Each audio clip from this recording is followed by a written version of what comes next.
and welcome to the Irish Arsenal Gunner podcast. It's Tuesday, the 4th of November. I'm your host, as always, Jonathan Giles. Apologies for not being with you last week. I know our views went down quite considerably. Only 99 views and 4 likes, so I think the loss of myself and Ozzy was a big loss to the show. I know John Eamon and Martin tried to fill in a big void. I don't know. Do you want to say anything, John and Eamon, for the poor performance? No comment. As I say, good evening, Jonathan. As I say, it's a good evening for everybody, not just you. So get on with it. And I brought an old teammate of mine to say hello, Frank Stapleton. I've discovered that the cows that are mooing in the field, that's a different mooing than the one that's responsible for the gravitational pull on the planet. He's talking nonsense there, Jonathan. I'm joined, as always, by now, Carl Osborne, better known as Ozzy. Welcome back, Carl, after your 2-week absence. Good to be back. John Media, welcome back, John. Hey, then. And, of course, Eamon, I don't know who he is, Dundee. Haven't discovered myself. Good evening. Yeah, as I said last week, 99 views and 4 likes. So I'm hoping you're liking the way we split the shows into show 1 and 2, and we'll keep it going and see, do we get many more? See how, I think half an hour for each show, I think it's bearable, listening to all of us, if I say so myself. You can catch show 2, which will be on in 10 minutes time. Martin will be joined by Craig, Ian and Brendan. They'll be tackling the Europa League games and the women's WSL fixtures as well. So I hope you listen to their show as well. You can catch our show on the Dublin Arsenal YouTube channel and on Instagram and Twitter as always. Catch all the action in the official Dublin Arsenal supporters bar at the River Bar in Dublin City Centre, where you can meet John and Eamon on match days, and hopefully Ozzy, you'll be over in January for Spurs. Hopefully, fingers crossed, all going well. Fingers crossed. Be nice to have you over. Yeah. John and Eamon probably be sacked after this by then.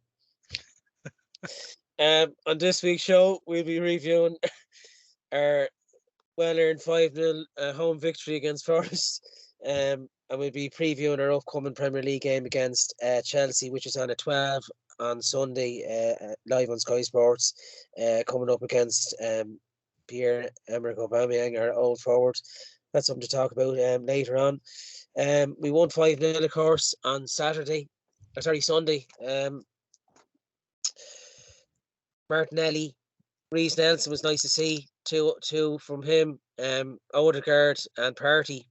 I suppose the only worry was the Saka injury. I think we'd all agree. Hopefully, he is sidelined for the World Cup, and we can keep him in cotton wool when it restarts. And Boxing Day, isn't it? The West Ham game. I done the Dublin Marathon myself, so I absolutely saw none of this. I caught the highlights on Match of the Day. From what I saw, we literally pretty much controlled the game by the looks of it, but I'll go to, I know John and Ozzy were at the match, so I'll go to you first, Ozzy.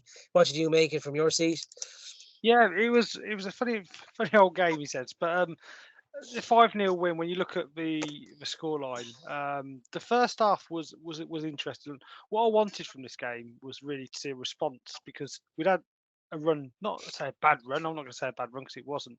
We've had a few dips in performance. We had the Leeds game we sort of scraped through, when with Southampton and the PSV, and I think there's a lot of people sort of panicking. But we're going to, it's a busy October, and I think on the back of that, I don't know what I really expected. I was a bit worried about this game going into it, because it's one of those games with slightly different form. But what I wanted to see was a response, and I think we got exactly that after the game. The first half, I don't know about you, John, but there's a sense of nervousness, I thought, in the crowd. Certainly from what I've been used to this season, there seemed to be a bit of nervousness. I think when we scored the early goal, and I think we expected them to kick on in that first half. We had lots of chances, but we didn't put any away. And I think at half time, I could sort of sense a bit of a tension and didn't know really what we was going to expect coming out. But sort of second half, I expected Forest to come out at us. and we sort of regret those missed chances in the first half. But it didn't pan out that way. Forest just didn't turn up the second half, and I thought we were very good in that second half. And whatever Arteta said to them in the changing rooms at half time surely came through on the pitch, and hopefully you could see that from watching the game. But we were treated to some great goals, weren't we? I think like the Martinelli header was a fantastic header. It almost felt like every sort of long shot we went for in the second half went in. We've got another screamer off Thomas Partey, because they're normally hitting row Z. So I think we now have to expect that from Thomas Partey, don't we? But there's a real good thing for me was just seeing Reece Nelson. It was a real shame to see him come on for Saka in the way he did. But the crowd really got behind him, and I think this lad's had quite a few chances, and sort of I'm singling him out because he's a player that I really want to see do well for the Arsenal. And just seeing him come on and play the way he did and the support he got, you could see as soon as he got that goal, the confidence came through, and hopefully he can live up to expectations because a lot of pressure's been put on that lad. And it just shows that we've got a bit of, we might have a bit of depth in the wings. I know it's only Forest, so I'm not getting carried away with it. But I thought it's good performance all round. I can't really pick a player, and it's quite hard for man of the match for me. I thought it was very difficult to say a standout because as a collective, I thought it was very good. But a bit of focus on Gabriel Jesus. I thought he caused havoc throughout that game. I know people keep saying about him not being able to get a goal, but what he's doing off the ball and the assists, and he still caused a lot of havoc. And again, we saw another solid performance from Ben White and Granit Xhaka as well. Again, I found it very hard. I don't know, like John might say different, but I found it very hard to pick out a single player on that pitch. Really difficult. The only one I could say really for me, if I had to pick a man of the match, it'd be close between Martinelli, Xhaka and Thomas Partey. But I think Thomas Partey edges it for me for the goal. But other than that, I think that's sort of my take on it. But yeah, it was a great day all round. Like I say, the first half I thought a little bit of nerves there, but I think we've got that response that we needed the team to do. They've shown again that they can respond when people have started talking about them having a dip, and that's what I got the most from seeing them do that. Yeah, after the 2-0 loss to PSV on the Thursday and the draw against Southampton on the Sunday, which we probably should have really won, but I think a draw was probably a fair result because it's at St Mary's. We always get a game if it's for some reason. They always turn up their performance. Yeah, and as you said, those type of games against Forest over the last number of seasons the heads could have went down, and we could have easily lost or drawn that game. But yeah, we're bouncing back very quickly, aren't we? Again, after small setbacks, because that's all we've had this season is really small setbacks. It was very encouraging the way we're hammering teams as well, which is that was our 6th home win, I think, of the season, matching Man City's 30 goals scored and 11 conceded. So really, we were really flying this season. John, you were at the game as well. What did you make of it from your viewpoint? Well, after the PSV game, Arteta spoke about having a reset, and I think he got it. We came out with the blocks really, really fast. Saka, the moment he got the ball, the first 5-10 minutes, there was 3 players on. It was obvious from the start they're going to try and be physical and try and put him out of the game that way. But the movement, not just from himself, but from Martinelli for the first goal was outstanding. It really was. It was a fantastic header from Martinelli. But I thought Forest was just a really physical side. They were trying to kick us out of the park. There was one tackle on Xhaka in particular. I think if it had been the other way around, he would have got a red card. Yeah. It was a shocking tackle. I couldn't believe it. Forest just seemed to be saying, look, this is Arsenal, kick them out the pitch and we'll do all right. You were saying about the first half, we got the flying start, we had a few chances. After Saka went off, I think it did get a little bit flat. And Reece Nelson came on. I think a lot of people were surprised at that. We were talking, probably, I think most people were probably expecting the air to come on. So we came on, and in fairness, that first half, we didn't show any signs of what was going to come in the second half. And the second half, again, we started out of the blocks really quickly. He took his goal brilliantly. He really did. He reacted to the rebound, picked his spot, top corner, lovely goal. And from that moment on, he seemed to find an extra gear in pace. He seemed to be an extra yard faster. He seemed to be more aware of everything going on about him. He was absolutely superb in the second half. I know it's only for us. He set down a marker now on what he needs to produce if he wants to stay at Arsenal. But that goal and the second goal gave him a huge amount of confidence. He was absolutely outstanding in the second half. It's the first time I've been over in a while. It's the first time I've seen Saliba in the flesh. Oh my God, the guy is a Rolls Royce. Unbelievable on the ball. Absolutely outstanding. Really, really impressed. Ben White really impressed me. As you said earlier, it's very hard to pick a man of the match. It really is. Partey strolled through that pitch like an absolute Adonis. He just ran the game. Xhaka is playing with a smile on his face. Where the hell has this guy been for the last 5 years? For the last 5 years, we've been thinking he's a defensive midfielder. Not a chance of it. He's been absolutely brilliant this season. And you see him in the flesh and see him making those runs, finding those gaps, making those passes. It's a different player. It really is. I think, I don't know, a pod has come down, and the aliens will come down and kick them off and send down a replacement. Unbelievable what I'm saying from him. Man of the match, as you said, very difficult, very difficult to pick out. I would go for Xhaka, but I have a big shout for Ben White. The more I see him, the better he's getting. And if he doesn't make the England squad for the World Cup, Southgate needs to be brought away and have a lobotomy. He needs his head examined. The guy is playing some of the best football I've ever seen. I never thought last season there was any chance of Tommy Aston not being there for his right back. Ben White is absolutely undroppable at the moment. Yeah, yeah. Gabriel made the only mistake of the game in the first half. Sloppy pass, I don't know where that pass came from. And it was a Ben White block that saved his blushes, you know. Terrific game. Delighted to see them bounce back like that. Team we've been threatening to give a team a hiding all season. Delighted to say I was there when we did it. Could have easily been 7 or 8. And on Gabriel Jesus, a lot of people saying, okay, he's not scoring goals. But I'll take a performance like that. It's not like last season, you know, or the season before when, you know, Lacazette and Aubameyang were anonymous in games. He's involved in everything. He could have had a hat-trick. I think it's only a matter of time before he does get a hat-trick.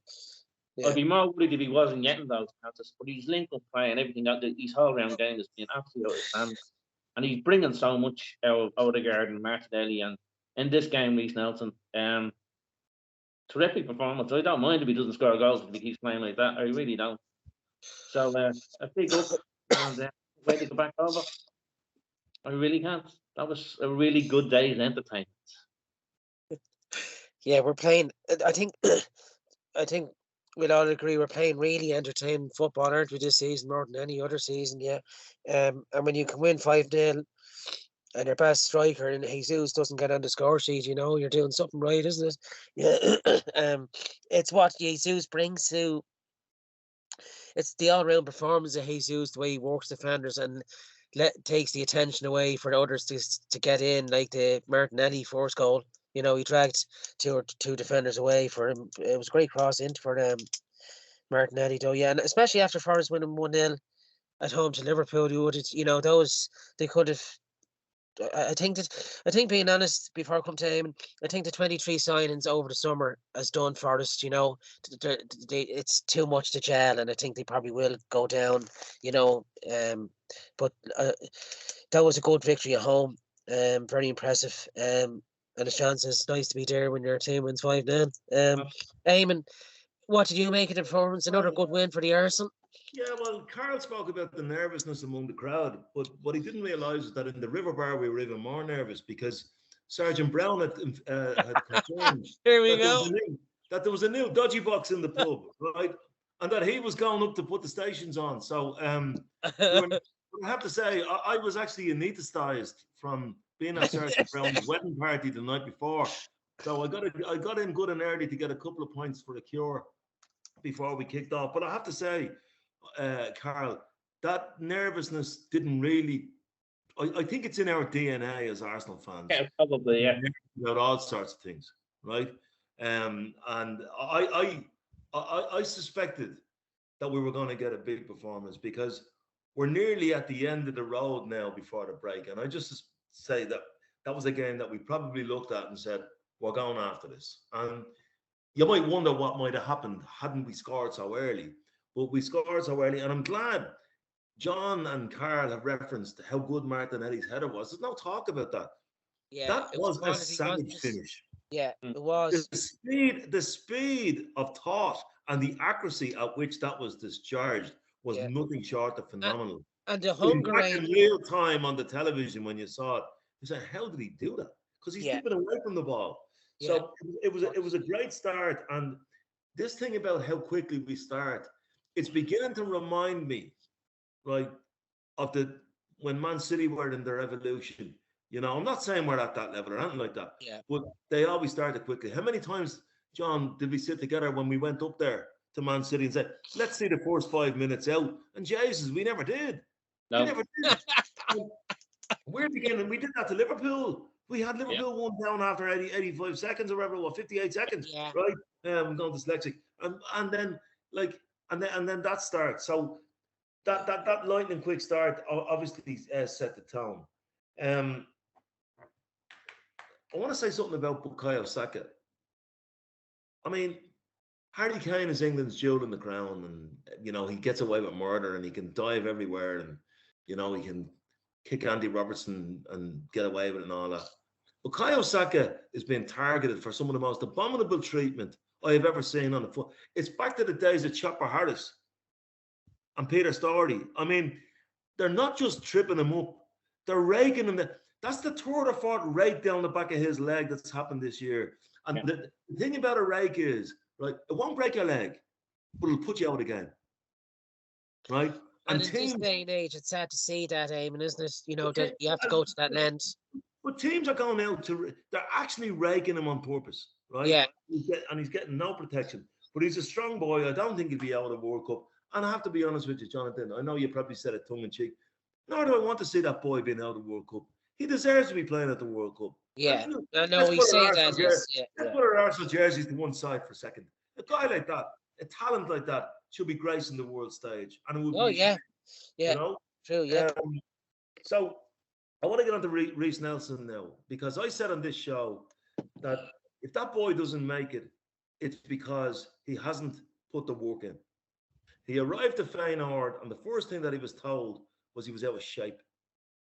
And I broached this subject with a friend of mine at the bar the other day. And he said, well, what does that say about Arsenal? I said, well, it says everything about him. We shipped him out. We wouldn't play him. Yeah. He wasn't working hard enough. That guy, I don't know whether you saw the interview with Emil Smith-Rowe during the week, right? Emil Smith-Rowe said, at their age, they're the same age, Reiss Nelson was ridiculously ahead of everybody. The things that he could do were ridiculous, right? And it's not just a question of confidence. That boy didn't work hard enough. He was overweight, and his career was ending. What made you think, Eamon, what made you think he got to that stage? You think it was because he wasn't being picked for the first team? He lost his head, maybe, or no? Some players like Eddie Nketiah work twice as hard to be half as good. Yeah, he's twice as good, but worked half as hard. Simple as. And that's what's separate. I mean, I look at that lad Dewsbury Hall playing for Leicester, and he wouldn't have got a game for Stella Maris in schoolboy football here. But he's worked so hard. It was the same with who was the lad Glenn Whelan that played in the middle for Ireland. He worked so hard to be a professional. And people say, well, Glenn Whelan couldn't kick snow off her out. Well, he kicked snow off her out for 600 games. You know, so that's what it takes. But I have to say, if you read Arteta's interview about Reiss Nelson, he said he's a really good kid, and he really is working hard now. Yeah. And we could get that boy working hard, right? He reminds me, he's on the same kind of trajectory as that lad from Man U, Jadon Sancho. Yeah. Jadon Sancho to me is not pulling up trees, but he was the same he was at the same level as Reiss Nelson when they were 17 years of age, right? But I'll tell you what, we were all looking for an extra winger for cover. If Reece Nelson continues to work hard, right, he has all the tools to be a top grade footballer, and I wish him well. And I was delighted to have my word shoved down my throat last Sunday, and for that reason alone, I give him man of the match, right? Although I did think that Granit Xhaka was unbelievable again, not only for what he did on the pitch, but his leadership. I mean, he was constantly cajoling his teammates, and even before the game started. So, aided and abetted by Thomas Partey, who was superb. And in the second half, lads, I mean, okay, we might have been on a bit nervous. I wasn't actually nervous at half time. Apart from the one ropey Gabriel thing, they didn't really. I mean, they had Jesse Lingard up front, and Jesse Lingard is the type of example that Reece Nelson should hold up. How not to be a professional footballer. What a waste of talent he is. I mean, he gets fit for a season or two, goes to West Ham when his career is in shreds, does brilliantly. And he looked to me like if there's a party scene in Nottingham, he's certainly at the centre of it. I think he thinks he's a bit overconfident, isn't he? He thinks he's the big head there. So, I mean, in truth, look, we shredded them, and it was. I'm sure for those who were there, it was a great day out. But it's one result against a struggling team. But it was nice to get that supply of goals. And look, we've only 2 more league games before the break. Yeah, and we can get Chelsea and Wolves. Yeah, if we could throw 4 points out of those 2 games, we'd be in great shape. Yeah, I think as well, lads. I think with City winning the day before against Leicester, I think that was even more of a motivation to go out and get back top spot. Because you can see the hunger in that team. It's going to take it out for us not to be challenging, I think, all the way to the end. Injury free, of course, but the confidence is with them, like it's a great, you can see it's a great team. It's a great 11 we have, aside from the PSV game was a bit of a shocker now. I didn't think we played that bad, but I think that's a learning core. That was a wake up call. You need to go into every game and respect the opposition. And I think we were caught out. Ramsey was a bit iffy on a couple of occasions in that game, but we haven't really put a foot wrong. And when we do put a foot wrong, as we said earlier, we seem to bounce back, very quickly, and that's really encouraging as the season goes on. But it's just a pity the break is coming, because we're in such momentum, and it would have to be the one fucking season that we're top of the league and we have this break. But it might work in our advantage, or it mightn't. But all we can do is keep going game by game. I know it was a tough decision to pick man of the match, but Ozzy, who would you give it to if going hands on hurt? So I went Thomas Partey just because the way he kept the game flowing. And he dominated that middle. And he's been doing it for some time now. And it's time to give him man of the match on this occasion. Yeah, it's very rare he's ever mentioned man of the match. Yeah, so I think he scored a cracker, didn't he? Yeah. That and the Spurs goal. He only scores belters, doesn't he, in the top corner? Seems. Apart from the other one to go Reisset, but yeah. When it comes off, it's spectacular. When it doesn't, and his whole team in Atletico Madrid last night, so they'll be in the UEFA Cup next in February. John, who stood out for you on the day? Would you give it to Reece Nelson? No, I'm going to give it to Xhaka. I thought he was absolutely outstanding. It's great to see him playing the way he is. It's a different player than we've seen over the last 5 or 6 years. Yeah. On a game where there's an awful lot of standout players, I thought he was just above everybody else.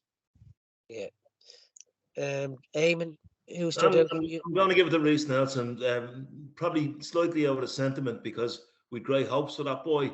And I castigated him on the show last year for not trying hard enough.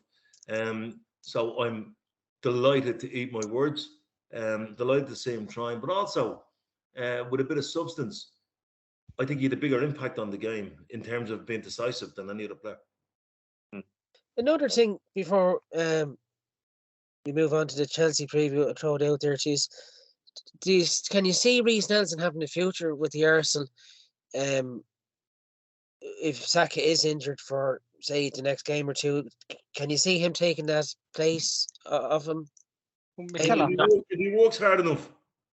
Mikel Arteta's backed him, hasn't he? He showed that clearly on Sunday. I don't think it's a case of replacing Saka. As the boys said, he's set down a marker now. That's a standard he's going to have to maintain. Yeah. So it's down to him. If he keeps that on a level up, there's no way Arsenal are going to want to lose. So, but John, you mentioned earlier he could have brought Fabio Vieira on, but you're not getting like for like because you don't have somebody with the ability maybe to go down the outside. But what he could have done also, and if he didn't trust the boy, if the boy Nelson hadn't have been working as hard as he is, he wouldn't have been put on. He wouldn't have gone on. He wouldn't have gone on. So the alternative option would have been to make 2 switches. Yeah. Right? And to bring Martinelli over to one side and bring Nketiah down the left. He could have done that. Right? Yeah. Arteta has made it clear that he's learned from the Brighton game at home last year. Why make 2 switches when you can make 1? Yeah. Right? And he decided to trust the boy, and it worked out, and long may it continue, because that boy has magic in his boots if he just works hard enough, Yeah. As I said, it's down to him. I think it's down to him. He's proved an awful lot of people who thought he didn't have what it takes to play this level, that he does. It's down to him to have the mental strength and, determination. And as Eamon said, put the work in. Arteta's, in fairness, he's been very consistent throughout his Arsenal time. If you don't put the work in, you're not getting in. I don't want you here. You're not going to put the work in.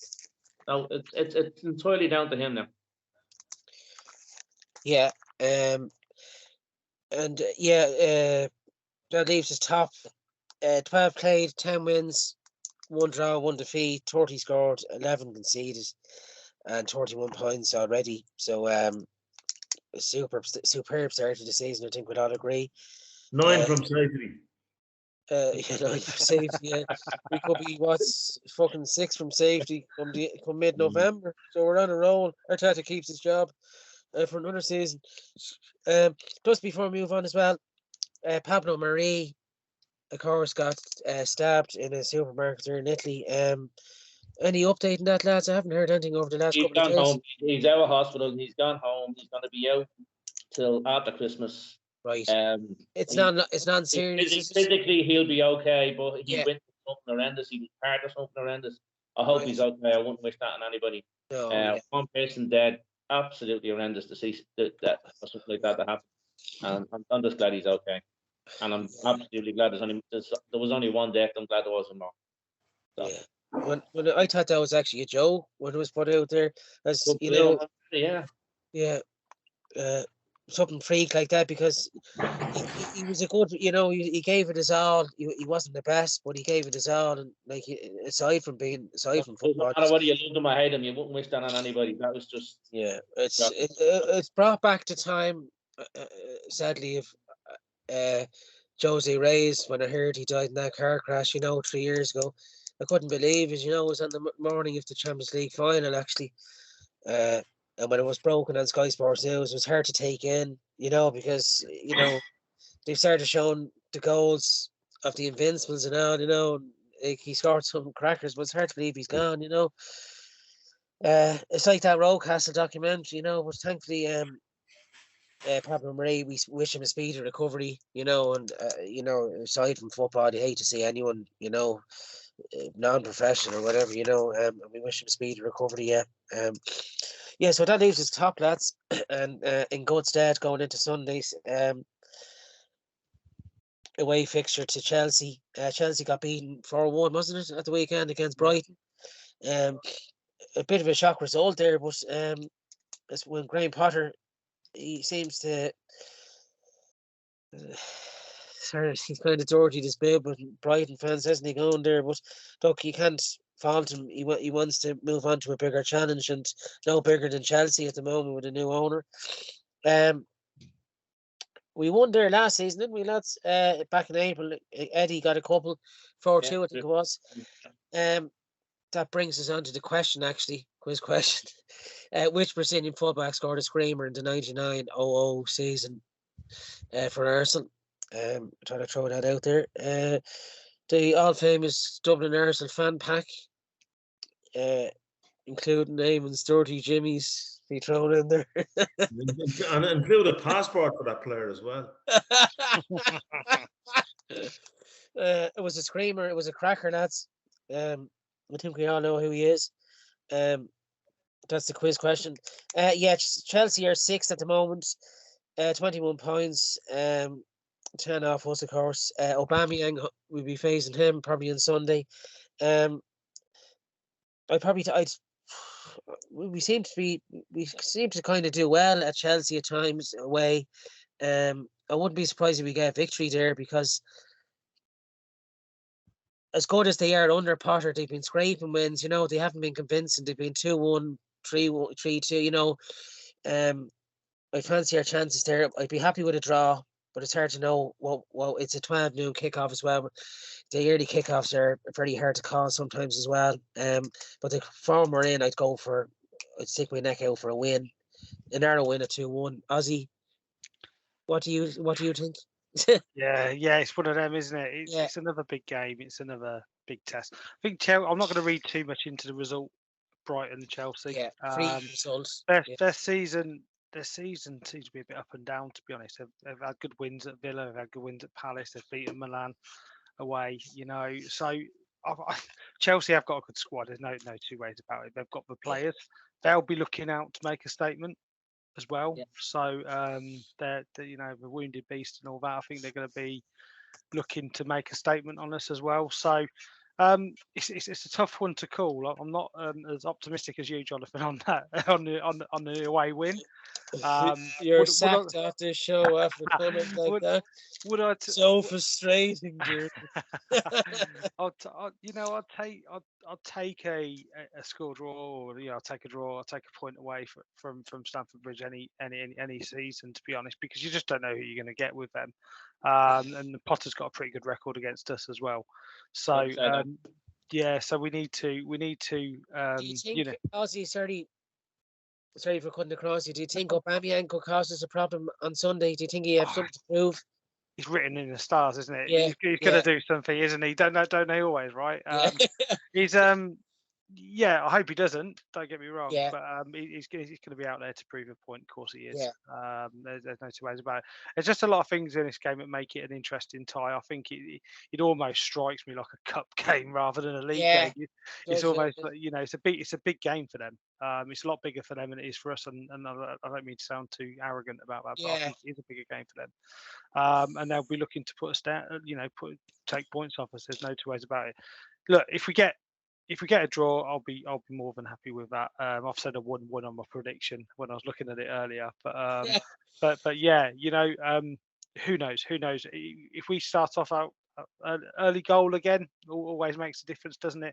But I think we've got to be cautious with that and how we approach this game.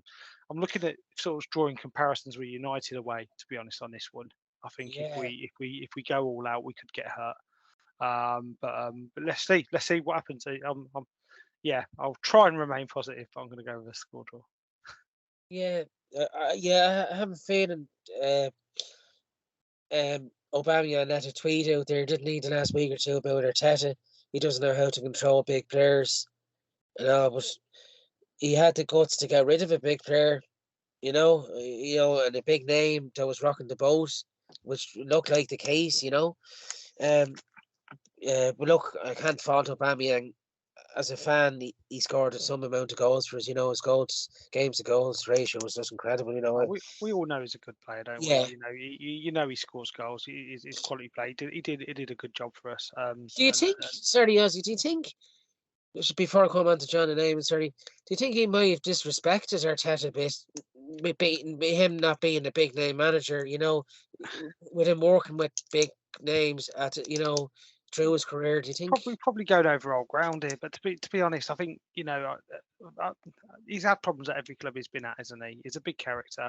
He probably didn't want to train as hard as Arteta would have wanted him to. Yeah. And look, let's move on from it. We've got Jesus now. I know which one I'd rather have. I thank him for what he's done, but I forgot about him now. Move on. Next one. Today's hero is tomorrow's buff. Eamon, you're our hero on this show. No buff for you. How do you see Chelsea game? I couldn't wait to see the back of Aubameyang because he hadn't tried a bloody leg for a year. No, well, now, hold on. You asked me my opinion, so let me give it. You can't say a top quality striker. Hold on, Jonathan. If you ask me my opinion, let me give it. You can't say that about. Well, I can. I'm just about to say it. He didn't try a leg for a year. He signed a big contract and he barely moved around the pitch. He was absolutely fantastic for 2.5, 3 years. I'll give him that. And great. But when a fella, you talk about big names. Well, I'd rather a small name manager than a big time Charlie that doesn't try a leg. And that's what he became. A big time what Charlie. What he gave his aim and was goals. Let me finish the point I'm making. He cost us probably a Champions League spot. Sorry, Jonathan. You're hosting the show and you bring on guests to give an opinion. So let me give it. If everyone listens to me, everyone. Jonathan, with the greatest of respect. In my view, watching Aubameyang for a year, he did not try a leg for the Arsenal. Did not try a leg. Plus the fact he turned up late 5 or 6 occasions, one of them by a day. What kind of message? Do you expect us to have a hungry young team that we have now if that's the standard set by a captain? He had to go. That's not to say he's not a good player. You don't know what happened either, eh? You know what happened because it was on the documentary. You can't. That was heavily edited as well. There's two sides to every story. I'd like to hear both. Fair enough. I think I've made my point. Okay, right. We'll move on from Aubameyang. David's right in every sense, right? Well, no. I just think maybe we'll go at this again. I think that the whole idea of this show is that you host it, you bring on guests, you ask an opinion. Please allow us to have the opinion. That's all I'm saying to you. Please. Right? In my view, matters here, okay? This is like zig and zag now. So I'm just saying to you. So you want Aubameyang back and Arteta out, right? Look, I mean, that's immature. In my view, Aubameyang did not try a leg for the Arsenal for the guts of a year after his big contract, for whatever reason. And I could not personally wait to see the back of him. And I thought Eddie Nketiah at the back end of last season actually shored up his Arsenal career by what he did by coming in to replace the void that was left. Right? One of those games happened to be at Chelsea, by the way, where he scored 2 goals that Aubameyang wouldn't have got because Nketiah, if you remember the first goal, he chased him down in a way that hadn't been done. The second thing I'd say about Chelsea is it's very simple. If you let Jorginho get on the ball and have loads of time, he's gonna structure the play in such a way that's gonna hurt you. The second thing is if you let Mason Mount get on the ball, Mason Mount is their most hurtful player to the opposition. He's a really, really top player. But we've had Chelsea's number. Like the last 3 seasons away in Stamford Bridge, a 4-2 win, a 1-0 win, and a 2-2 draw. Okay. Gone are the days, I think, where we get bullied at Stamford Bridge. I happened to be standing there on the Saturday morning. We got done 6-0. Right? Happened to be standing there on the terraces that day. But that being said, Thiago at the back, lovely pair of nose he is, shot to pieces. Brighton absolutely targeted him and went at him. Right? So the question is, like, again, a bit like what Carl said, if you really, really go after them and they play around you, you could find yourself 2-0 down before you know it, right? I think we need to approach the game with a bit of maturity and a bit of sense. And look, if we don't win the game, it's not the end of the world. If we take a point, it's a good result. But I do think we're capable of winning the game. My big worry is what happened in Eindhoven last week means that Thursday is now a big game for us, while they have no game this week. They have a dead rubber that they could put out the under-21s. That's my worry this week. You know, I can't see Jordan being much of a problem now. In fairness, now at home, if you can't beat Jordan, you can throw your fucking hat at it. The point I'm making, Jonathan, is from an intensity point of view. We now have to win that game. We have to win. I know rest players, can you we? have to win it, but we won't have to put much effort in. Hold on a second, Jonathan. Zurich isn't a big team like let- Barcelona, and you should be walking them teams. And if you can't, you shouldn't. Yeah, but hold on. I respect the opinion of Carl and John, very, very good football men, right, who were nervous before playing Nottingham Forest. Are Nottingham Forest any better than FC Zurich? What the talk? At the state, they came up, they deserve as much credit as they do, But Yeah, but I'm just I think saying, Forest will be at a higher level, but Zurich won't cause us problems. Thursday is a must-win game, and Chelsea don't have a must-win game. At least agree with me on that point. Well, it's must win, but you don't have to feel your first-round team. That's the difference. Well, if you don't win it, I'll tell you, you'll be the very one on this show saying Arteta made a mistake and he's a small-time manager and he should have picked this body, that body, and the other body. There'll be absolute mayhem if Arsenal don't win on Thursday night. Oh, Arsenal have to win that game on I still Thursday night. think, lads, hands on heart, we're still a strong team left in that, regardless if we finish fourth or second. We're still. We don't want 2 extra games. Sorry? We don't want 2 extra games. You have to play 2 extra games if you don't win the group. Well, yeah, to be honest, I think when you get to the knockout stages, any competition is going to be tough, regardless if it's 2 less or 2 more, because the teams that are dropping out of the Champions League now is a bit of a worry now. But look, you'd be hoping we'd finish in the Champions League spots. So you're talking about the Chelsea match. I don't know if I bother asking John. He's too like aiming. No, John, I think we'll win at Stamford Bridge. Narrow victory. What do you think? I think it'll be a good game. We're going to go there with our tails up. We're not going to go there. I'm not overly nervous at times where you'd sit down to watch that game and you'd be going, oh God, what am I going to be going through? Brian Potter is a good coach, and his teams at Brighton definitely gave us plenty of problems over the last 2 or 3 years. It has the makings of a good game. I agree with Eamon. Got to stop there midfield. I think Partey is going to have his hands full there. I'd like to have him a little bit more support with him. But we're going to go there with the tails up. As you said, this is a big game for Chelsea. But I think we're 8 points cleared at the moment. They don't want to go into the 10 actually break 11 points behind us, so it's a big game for them. I think we have the pace to worry them on the break if they do start to dominate possession. I think we will have learned from the United game not to be too gung-ho, play our own game, and see how it falls. I think we're tactically wise enough to have a go at this, and I'm looking forward to it.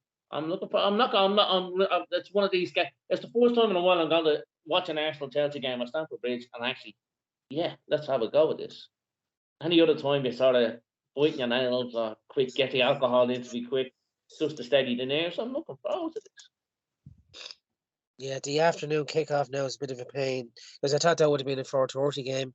It's a pain in the arse for both sides. So we're playing on a Thursday. I thought that was bad TV, and on the side, but as usual, we get fucked over. Why not traveling abroad, Johnny? I still don't. You still need game in London. It's not like it's you're playing I suppose it's all about drinking beforehand, isn't it? And that's why it's an early kickoff, sadly. But look, there's never an easy game against Chelsea. Is there home or away? But you'd be expecting the form we're in that we'll beat them. And like you can see every game we go out, that there's a mentality of wanting to be, there's an expectation now of beating every team, isn't there, compared to seasons past, I think I can only see a victory there myself, I don't think Potter will last long at Chelsea, being honest, with the owner there now. He has a bad 6 months there and he'll be gone by the end of the season. These are the type of owners you were calling for the Arsenal, Jonathan. I did not.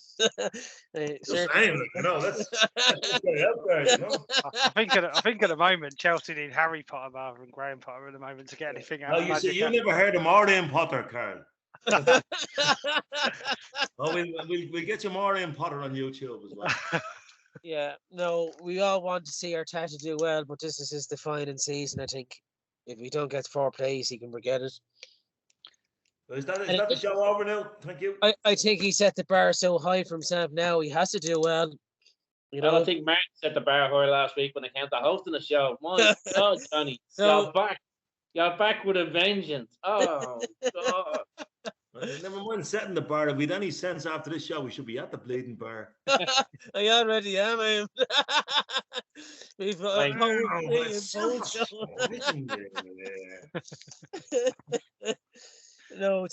I do agree with Eamon. With all seriousness, it is a must-win on Thursday. We have to go out and win that game. You know, and John, how do you see the game, Henry? We might as well go have a quick. on Thursday, I think we win easy, no matter what team you put out. I think we'll What win. team actually? Can I ask you? What team do you think he put out? Will he put out a full strength team? Or near enough to Saka won't be playing. Partey won't be playing. Do you not think he played them? Do you know? No, I don't think they'll be anywhere near the ground. I think they'll be at home, putting their feet up, watching whatever they want on Netflix. That's being brutally honest. I don't think they'll be anywhere near the ground. I refuse to comment. I refuse to comment on subject matter. That's the subject of another podcast. Exactly. That's the last time ago. All I'm gonna say is Kieran Tierney will play because absolutely he's the only guaranteed for me that will be on that pitch. Do you think actually, Ozzy? Do you think Reece Nelson will get a start Thursday? Yeah, I think he's got. Yeah. He's got to, isn't he? Yeah. I think Sammy Nelson's coming back as well. So we're going for Tasha out Thursday if we don't qualify. We're going for Sammy Nelson on the left and Reece Nelson on the right. And Admiral Nelson up front. Yeah. What time is that kickoff, lads, on Thursday? 8 o'clock. Are you going over that? Is anyone going over to that? Yeah, I am. Yeah. Are you going over the game Sunday? No. Is anyone going to the League Cup game against Brighton next Wednesday? I'm going to that one, yeah. Oh, sweet. Yeah, I'm going to try to get a flight over on Wednesday. All right, cool. Train strikes, just remember that. Oh, fuck's sake. I hope Boxing Day is no. Hey, Eamon, are you going to West Ham at home? No. I'm not going to that one. It's St. Stephen's Day doesn't work for me, unfortunately. Yeah, that's a pity. Yeah, it would have been a good game. Yeah. So that's that wraps up another Premier League show for us. I'm glad you are glad Martin's gone off the show for now. You can any more on tickets or anything? Would you like to mention anything about the supporters club or anything? Or don't apply for any tickets, anybody. All joking aside, the ticket situation has got really, really bad. So people that think they can rock up to the supporters club and say, "I'd like 4 for this and 4 for that," it's gone. It's gone. Right. Like we've 24. Now, is this? We have the capacity to get 24, and what's happened is the number of supporters club applications globally has increased by 60%. Jesus. And what's happened at the Arsenal is ordinary silver members are now struggling to get tickets on the online sale. So the Arsenal have cut back supporters club applications. So for the Newcastle game, we put in 24 and we only got 15. So that means we're 9 short, and we'll have to see what we can do about that. So I just appeal to supporters. Look, everybody wants to go and see us, but don't be telling all your buddies, "I'll try and get 4 or 5 off the supporters club." It's just not going to happen. Okay. Yeah, that's the thing when your club is doing well, isn't it? Everyone wants to watch the Arsenal now. It makes a change from past seasons. Yeah, the remaining fixtures are Zurich on Thursday at home, Chelsea away, Brighton at home, and then Wolves away, isn't it? That's a Saturday night game, 8:15, and then it's a big break then due to the World Cup, of course, and then it's back to, I think it's West Ham and Brighton then, isn't it? I think the 2 fixtures after that. West Ham and Newcastle, isn't it? Oh, is it West Ham Newcastle, is it? There's West Ham on Boxing Day and then 26th, and then I think it's 3rd of January is Newcastle. I don't know if there's one sandwiched in between that, I think, isn't it? Is that? Yeah. New Year's Day, isn't it? New Year's Eve. Is it New Year's Eve? Yeah. Is it? Oh. Yeah, it is. Yeah. Is there games New Year's Eve? Yeah. Yeah. So I think it's 8 o'clock on New Year's Eve. That's the only away ticket I've been offered. Is it? Yeah. There's not a chance I can make it, but yeah, the only away ticket I've been offered this season. I think John's going over there to have some party time. Why not? He should fit right in. Now, as always, I'll be back next Tuesday as well as your host. I don't know about John and Eamon after this week. Ozzy, your place to save. No, we'd like to. You want to transfer to the other show as well? What's your thoughts? I actually don't think I'm available next week, but no, I have a function on in work that I need to go. Okay. As always, you can catch our show on the Dublin Arsenal YouTube channel and on social media, Instagram and Twitter, etc. Also catch us in the River Bar, and the show should be up the next hour or two by Martin when he's finished talking tribe on show 2. The best show here is show 1. I'd like to thank my guest Ozzy, as always. John Media, thank you, and Eamon, thanks for your contributions as always. And we'll see you again next Tuesday, lads. Thanks very much. Cheers, all Gunners. Come on, you get. Good luck. See you, boys. Cheers, guys.